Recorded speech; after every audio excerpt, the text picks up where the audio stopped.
And that's pretty much all they ever do now. They just run around calling everybody they disagree with on Israel a racist, a bigot, an anti-Semite, a hater. That's somebody that you can't sit down and talk to, but it's fine to sit down and talk to the world's worst warmongers, to sit down and talk to Lindsey Graham.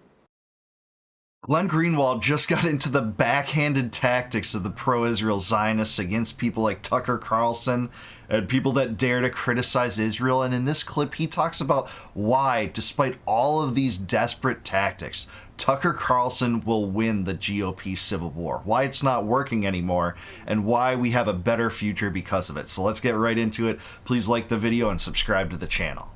There's been a lot of emergence. There's been an emergence of a lot of questioning and doubt about that relationship, about Israel itself, not just among young leftists, but among a lot of young conservatives whom Nick Fuentes, as much as anybody, especially in the wake of Charlie Kirk's assassination, you could probably say more than anybody, speaks for and represents. And Tucker Carlson, being probably the most influential voice in American conservative politics over the last 10 years, outside of, say, Donald Trump, the fact that he, too, has now become a leading critic of Israel and the U.S. relationship with Israel, the fact that those two got together obviously was going to create a great deal of consternation among Israel supporters. But I don't think anyone anticipated, certainly I did not, that it was going to come close to imploding American conservative establishment politics, conservative institutions. And we're on week 2, as I said, basically 2 full weeks since it happened. And there doesn't seem to be any end in sight. This has really become a kind of tipping point for conservative establishment politicians, for the American right in its most traditional form, to have to confront the fact that one of its most long-standing, most sacred pieties, namely that Israel must be served, must be protected, must be financed, must be armed, is now coming into serious doubt among not just people they can demonize, but among the people that they think they, and certainly purport to represent. It was only a question of time before all of this exploded. And apparently what galvanized that explosion was Nick Fuentes and Tucker Carlson being in the same room and spending a little more than 2 hours talking to one another.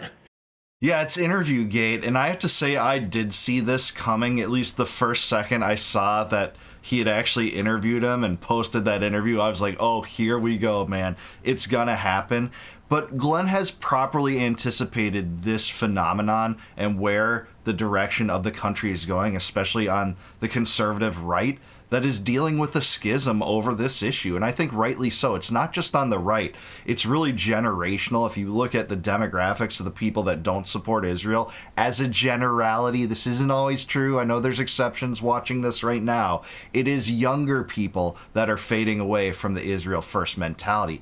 And I think the Israel issue just, of course, is at the center of this whole thing, but it's just the most visible manifestation about the Trump administration and our government in general, and its warped priorities, that it really serves the lobbies and Israel and the military-industrial complex and rich corporations and, you know, people that are closely tied into government over the interests of those that elected that government. Israel just happens to be the most visible manifestation of that.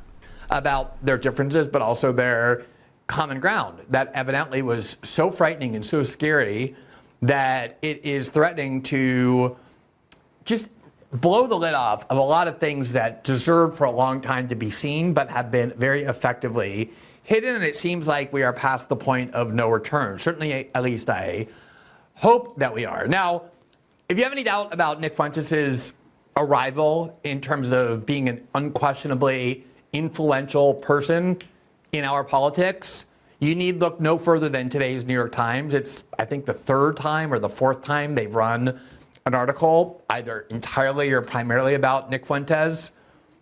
And the headline of the article somewhat tells the story, which is Nick Fuentes' rise puts the MAGA movement in a, quote, time of choosing.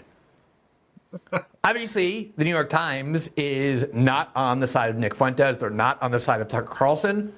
They vastly prefer their Republicans to be traditional establishment Republicans of the John McCain variety, of George W. Bush, of Mitt Romney, of Paul Ryan. Yeah, they want the Judith Miller Republicans back, the warmonger neocons that drove our country into the ground so long. Glenn's right about that, and you could see it in these headlines, obviously. These are the kind of conservatives they love and want. They don't love them necessarily when they're the ones seeking power. They'll call them Nazis or fascists or whatever they need to make sure they lose. But once they're neutered and no longer seeking power, retroactively they become rehabilitated. Those are the good kind of Republicans.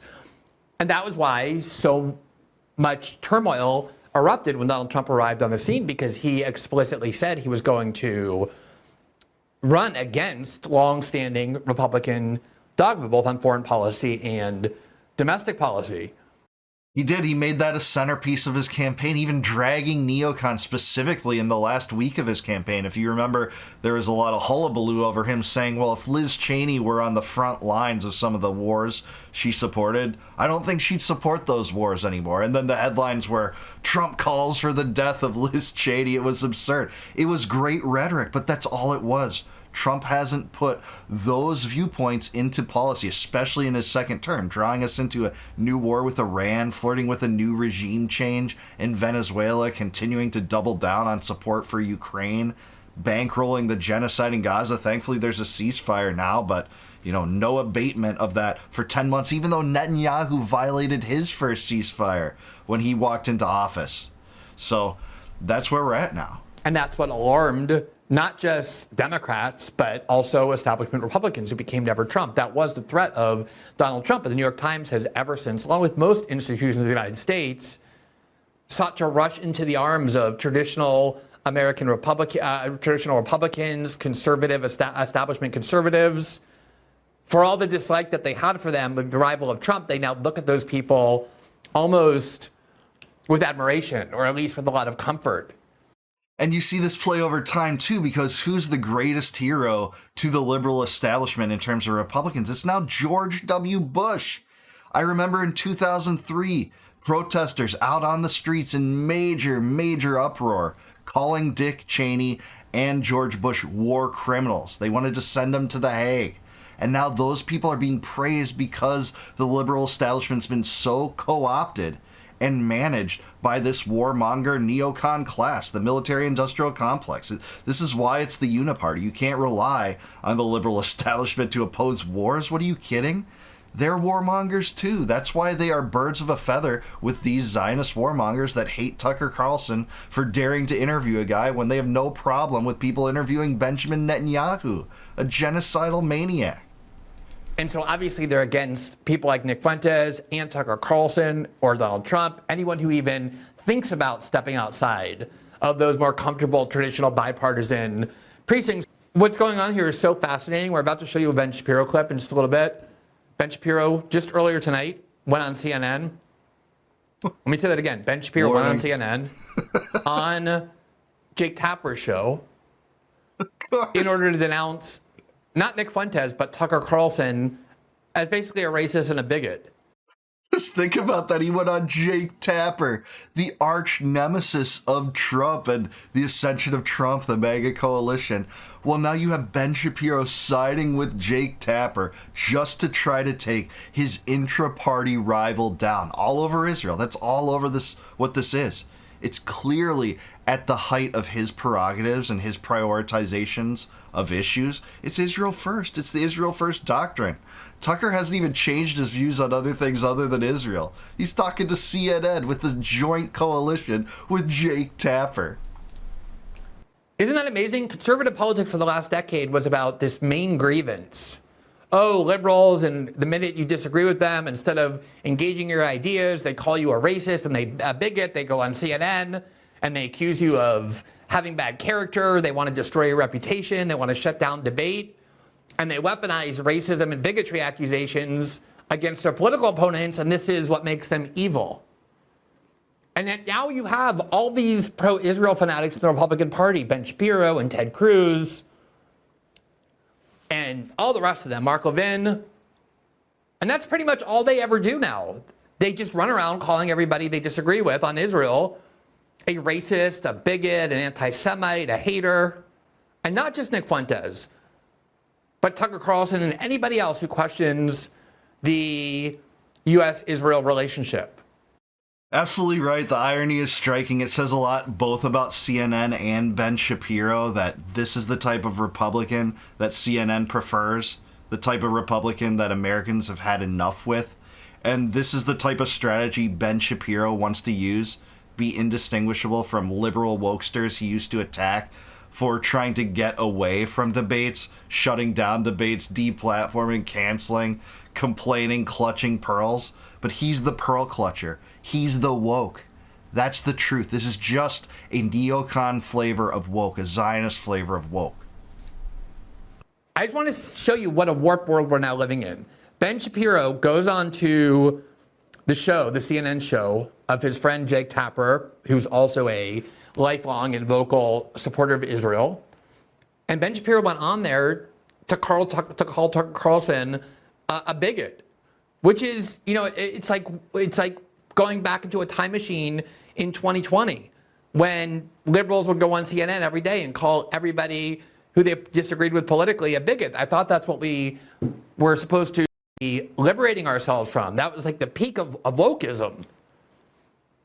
And now it's not Ibram Kendi or Nancy Pelosi who goes on CNN to call conservatives like Tucker Carlson racist and bigots. It's Ben Shapiro who does so. And the reason they're doing it is because they are desperate to ensure that anybody who questions Israel, young conservatives who they know are questioning Israel, who are starting to turn against Israel, they want them to know, the Ben Shapiros of the world, the Ted Cruzes of the world, the AIPACs of the world, the Mark Levins of the world. They want everyone to know that there is still a major price to pay if you question the bipartisan consensus on Israel.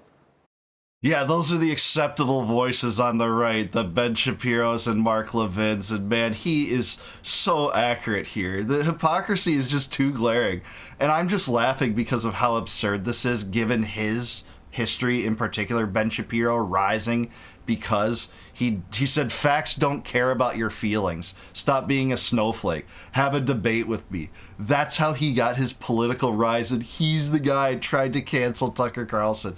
It's so ridiculous, but this is the timeline in which we're living now. That Ben Shapiro will go on CNN and he will call you a racist and a bigot.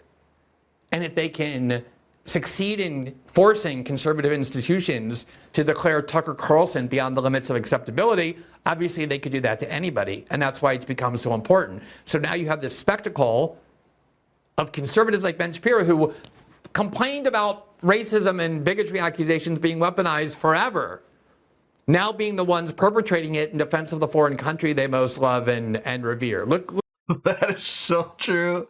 It's so true, but I hate to tell you, Ben, it's not going to work this time. The door is closed. It's not just closing anymore. You're losing the battle, and it's because of the rise of the new media that doesn't accept this nonsense anymore. It doesn't accept the CNNs and Fox News and NBCs of the world, with your help, drawing the Overton window for the rest of us. No, we are the Overton window now. The independent media is the Overton window. You have no shot at controlling this thing now. It's like trying to put the toothpaste back in the tube. It ain't gonna happen, brother. Look at what happened earlier today. This is just about an hour ago on CNN. The real issue here is, I think, that Tucker Carlson's morphing from, I would say, a very edgy right-wing political figure on Fox News, but certainly within the mainstream, into a conspiracist, a person who ideologically launders anti-Semitism, who ideologically launders all sorts of anti-Americanism on his show, and then airs it for the public to hear with interviews like the ones he did with Nick Fuentes, which was essentially a massage of Nick Fuentes. I think that took a lot of people by surprise, probably including Kevin. And that was basically the gist of it. I mean, there's other clips, there's other parts of the clip as well where he says Tucker Carlson traffics in anti-Semitism, traffics in bigotry.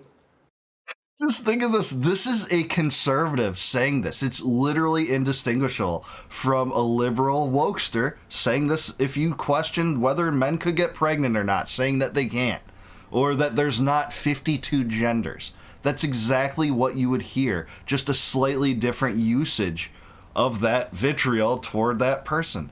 That is what you're seeing here. And he's, of course, lying. If you watch that interview, which he didn't, Tucker pushed back and said, hey, it's actually anti-Christian.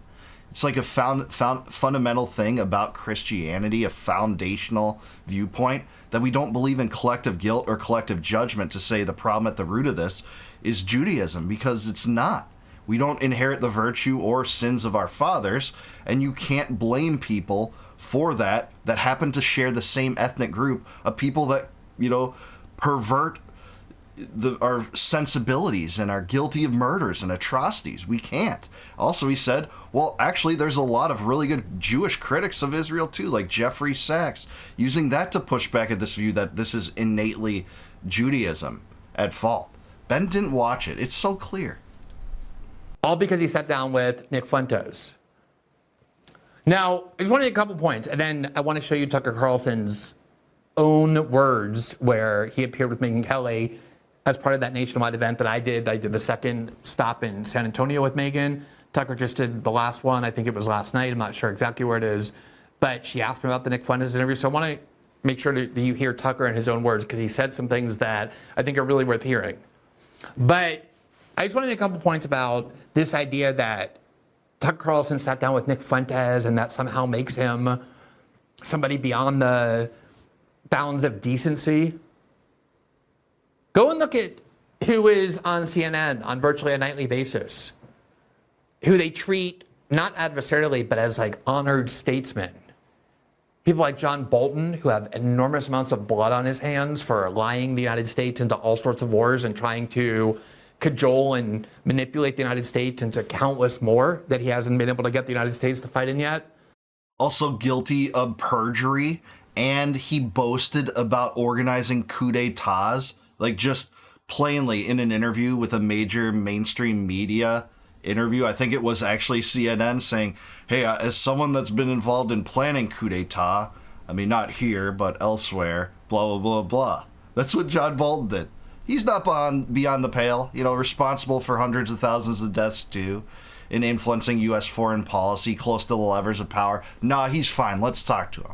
Or people like James Clapper, who ran the U.S. National Security State for President Obama. All kinds of members of Congress who crave and have caused all sorts of bloodshed. But because these are mainstream policies, it's perfectly acceptable in mainstream politics or mainstream media to sit down with them and have a good, friendly, cooperative relationship with them, not to challenge them, but to treat them like honored statesmen. Yeah, they're royalty. That's just what they are. And Clapper, he mentioned Clapper. Clapper's the one that lied under oath in congressional testimony that the NSA wasn't engaging in bulk data collection. Well, Snowden blew the cover off that scheme, I'm sorry to say, Clapper. And Snowden cites that as a reason why he believes he had to do the right thing and divulge that to the American people, because it was the biggest paper shredder of the Fourth Amendment that had ever existed in U.S. history. He's a supervillain. That guy isn't beyond the pale. You can talk to him. You can't even just talk to him. You can treat him as royalty. We won't talk about it. Caitlin Collins at CNN has John Bolton on practically every week. It's like her friend. And there's endless examples of people like that. And yet somehow Nick Fuentes, who, for whatever you might think of his views, hasn't ever started wars, hasn't ever led the United States into wars, hasn't tried to get the United States to go fight in wars, hasn't bombed anybody, hasn't been responsible for massive amounts of bloodshed. That's somebody that you can't sit down and talk to, but it's fine to sit down and talk to the world's worst warmongers, to sit down and talk to Lindsey Graham or Ben Shapiro.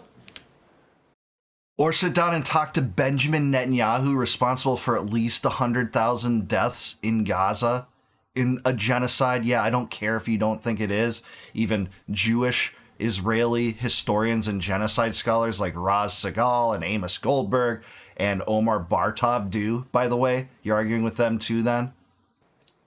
And then the other issue is this idea that, it's okay to sit down with Nick Fuentes as long as you push back on his ideas. Anybody who claims that Tucker sat down with Nick Fuentes and didn't push back on any of his ideas is someone who either didn't watch the interview they're purporting to critique, or is just an outright liar.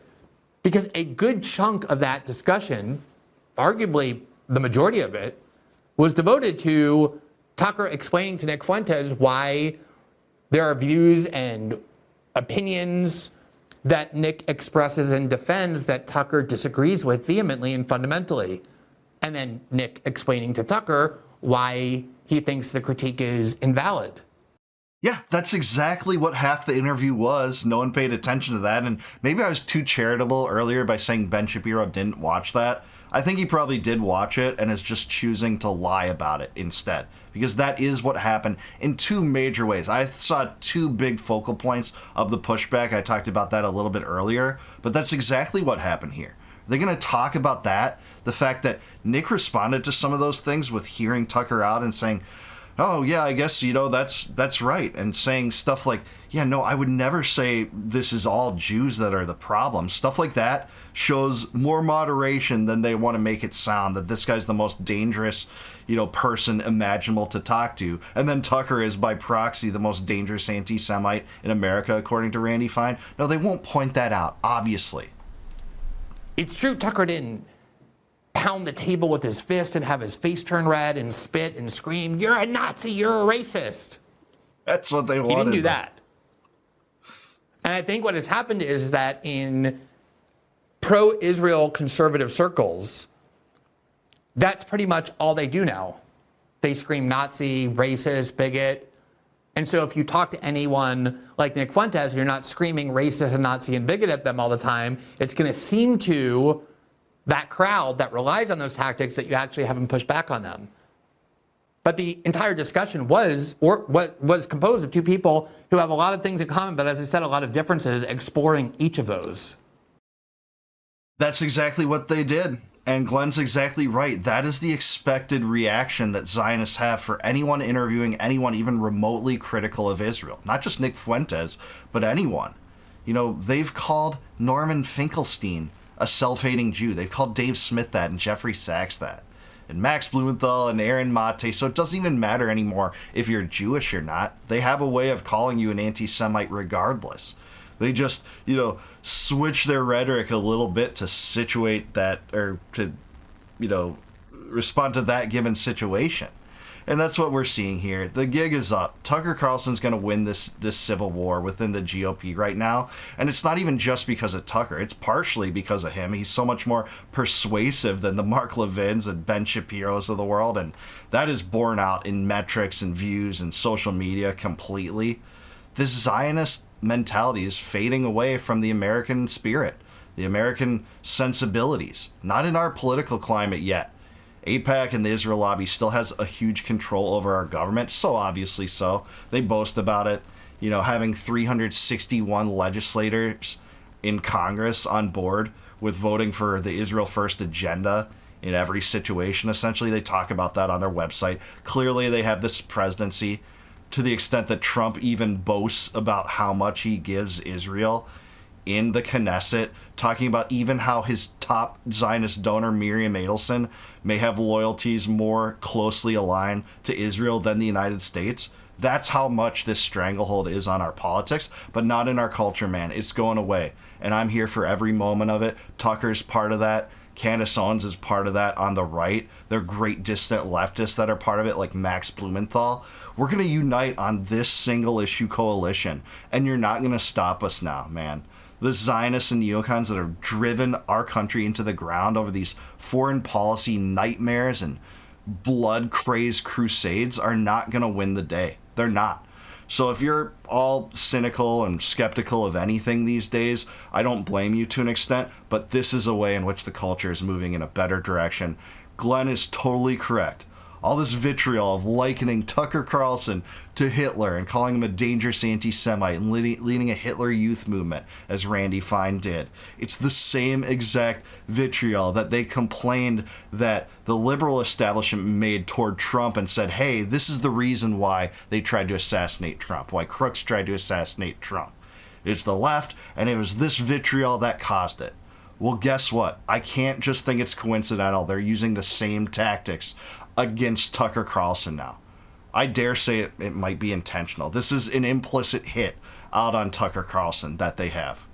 But that's what we're dealing with. That's who these people are. Believe them when you see them.